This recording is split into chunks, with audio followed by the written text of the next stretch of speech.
Esta semana se supo que por primera vez en más de 30 años Japón, un país netamente exportador, presentó su primer déficit comercial. O sea, que importó más que lo que exportó. Por otra parte, se habla mucho de China, de si su economía tendrá o no un aterrizaje forzoso.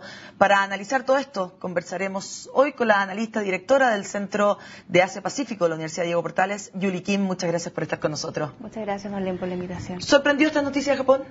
Sí, no, la verdad. Yo creo que hay elementos que son... Esperábamos que tuviese un problema en términos de lo que era el comercio. Uno, por factores coyunturales, que fue justamente la crisis nuclear, claro, que genera la obligación de cambiar la matriz energética, de importar más petróleo, cuando más tengo un año, nosotros que el petróleo, toda esta alza importante de precios, y que más se proyecta que va a empeorar este escenario en lo que es el precio del crudo. Y también lo que fue la apreciación del yen, claro, durante el último periodo, que si comparamos a lo que era hace 7 años, ¿no es cierto?, ya veíamos lo que era, casi cuadruplicó su valor, ¿no es cierto?, o perdió, competían 4 veces, por así decirlo, claro, el yen frente al dólar. Y también teníamos elementos de lo que era la recesión mundial, que todos los destinos de los cuales Japón envía sus productos, que principalmente son Estados Unidos, ¿no es cierto?, China y Corea, en gran parte, ¿no es cierto?, lo que es el resto de Asia, muestra una desaceleración como en todo el resto del mundo. Como todo el resto del mundo. Así que creo que sorprende, sí, porque quizás se aceleró un poquito el proceso que estamos esperando, que Japón estuviese demostrando su pérdida de competitividad en lo que era el envío de esos productos, ¿no es cierto?, y su alta dependencia de lo que es la importación, no solamente energéticos. Japón es el tercer importador de petróleo del mundo, y ya era el segundo hasta hace poco, ¿no es cierto? Claro.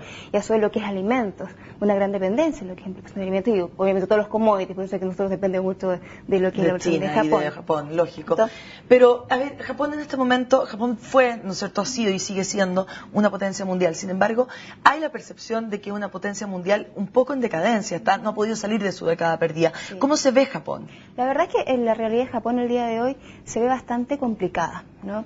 Estamos viendo, la necesidad de un reformulamiento de lo que será su desarrollo estratégico en los próximos años, en el cual el escenario ha cambiado mucho. Tiene a China, que está compitiendo en sectores, no sé, por ejemplo, gran parte de la producción hoy de los autos japoneses se produce ya en China, por lo que es la competitividad, ¿no es cierto?, en términos de costo, y también ahora el día de hoy tecnológicamente hablando, y de subsidios que existen en China para lo que es la localización de producción de autos. También en Tailandia, en sudeste asiático, la verdad, de hecho se habla de que para el 2014 casi el 80% de la producción de los autos de marca japonesa va a estar en el exterior, porque la realidad de la competitividad de Japón en sí, para lo que es atraer inversiones, ¿no es cierto?, ha ido bajando. En el ranking del Doing Business, ¿no es cierto?, o de competitividad de World Economic Forum, Japón ha ido bajando lo que es su competitividad mundial. Y también yo creo que aquí un factor muy importante es el tema demográfico. Hablamos de que Japón cuenta con el mayor nivel de endeudamiento público, ¿no es cierto?, de los países desarrollados.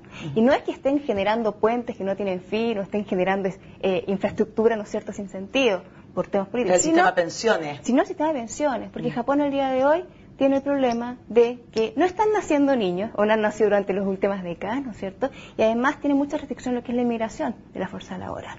Luego hablamos ya que el 45%, como la mitad de la población japonesa ya son mayores del 45%, Japón ya está disminuyendo poblacionalmente, se habla incluso de problemas de seguridad nacional, producto de la disminución de la población, y yo creo que que es muy difícil que eso cambie. ¿Por qué? Porque las mujeres japonesas no quieren tener hijos el día de hoy. Claro. ¿Sí? Que habla justamente de un desafío cultural que va más allá de lo que pueda de la clase política, además de la clase política, porque la clase política es un gran problema el día de hoy en Japón. La inestabilidad que estamos viendo, el conservadurismo que estamos viendo en la toma de decisiones, y la inestabilidad en lo que son los primeros ministros, estamos viendo los cambios que hemos visto en los últimos tiempos, además empeorado por la crisis ambiental, ¿no es cierto? Claro. Son problemas que son de largo plazo y que decimos, necesitamos resolver el déficit público para que podamos apostar a futuro, otras industrias, ¿no es cierto?, proyectos. Pero los políticos no quieren subir ni siquiera la tasa impositiva, porque los votantes son además muy mayores, ¿no? Y que no ven esos beneficios, prefieren poder tener ellos mayor caja, por así decirlo, y ellos pasarle a sus nietos, ¿no es cierto?, que pasárselo al gobierno, los cuales no están acostumbrados además a tasas impositivas altas. Claro. Entonces ya se habla hoy que todos estamos hablando, ya de hecho no solamente el saldo de la balanza comercial, sino la cuenta corriente va a estar deficitaria ya en los próximos años, y se esperaba que eso fuese un poquito más adelante, pero ya se está adelantando eso. O sea, está viniendo más rápido el declive de alguna manera. ¿Por qué? Porque decían, ok, si aumentamos los impuestos podemos mejorar un poco la realidad de la deuda pública. Sin embargo, la clase política está mostrando debilidad en lo que puede hacer aprobar, ¿no es cierto?, estos cambios radicales. Por lo tanto, Japón necesita o urge de un cambio de modelo de alguna manera. Lo mismo que está diciendo el Economist, la revista británica, sobre China. Está sacando una serie de artículos ahora último que dice que China o cambia el modelo que lo ha llevado a la prosperidad hasta ahora o se van a quedar también estancados. ¿Qué piensas tú de China? Creo que justamente, los dos principales elementos que más se refiere al artículo son el control político y lo que son las reformas económicas, ¿no es cierto? En lo que se refiere al poder político, o unos ponemos autoritarismo del Partido Comunista, la dictadura del Partido Comunista, como cada uno quisiese interpretarlo, sí está habiendo grandes desafíos. Sí, hemos visto que el día de hoy el gasto en seguridad nacional ha superado a lo que es el gasto en defensa.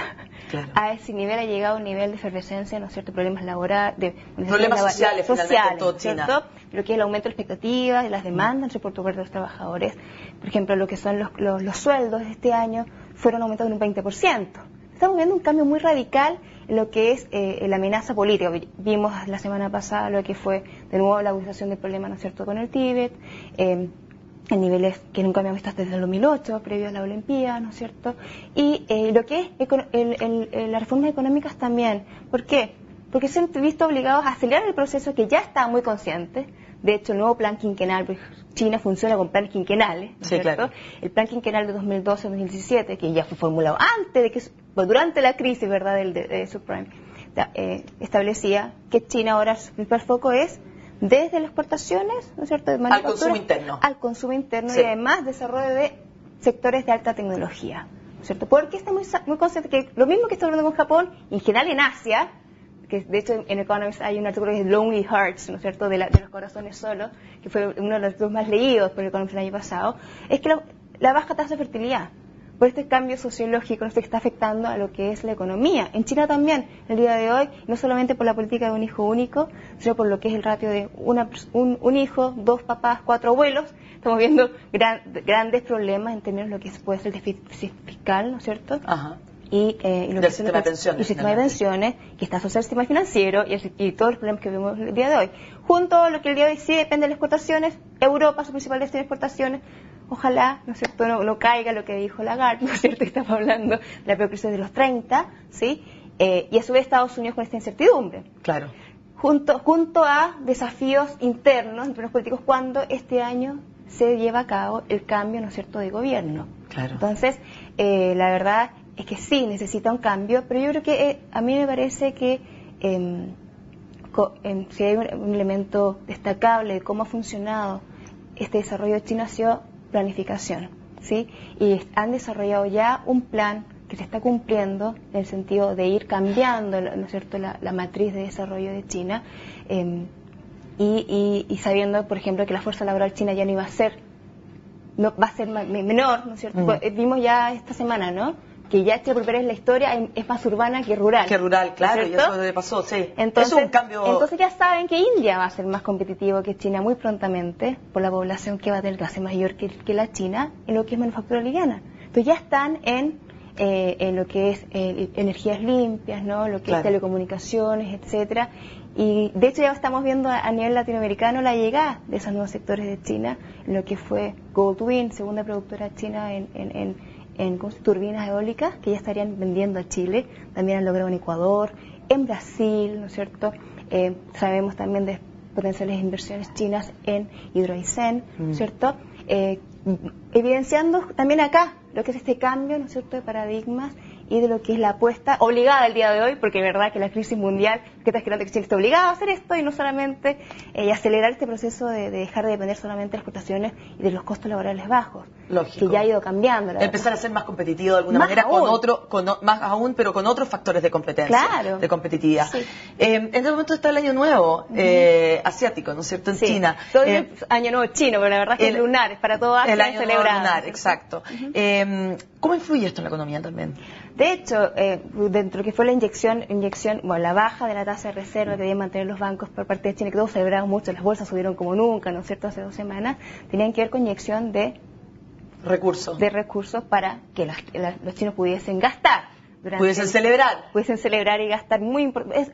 Es como si fuese la Navidad y el Año Nuevo y el periodo de Navidad, ¿no es cierto? Y el periodo de vacaciones para lo que puede ser el Occidente, lo que es el Año Nuevo chino, el periodo más largo que tienen vacaciones, ¿no?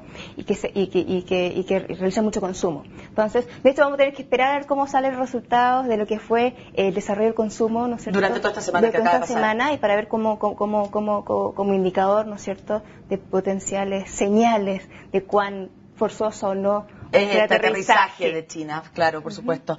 Julie, muchas gracias por estas reflexiones, finalmente, sobre Japón, Asia y los desafíos que tienen que enfrentar en general, bueno, los países asiáticos, por haberlo conversado acá con nosotros. Gracias a ustedes. Con esta entrevista, entonces, terminamos este viernes, terminamos la semana en Agenda Económica, como siempre. Los invito a seguir juntos a CNN Chile.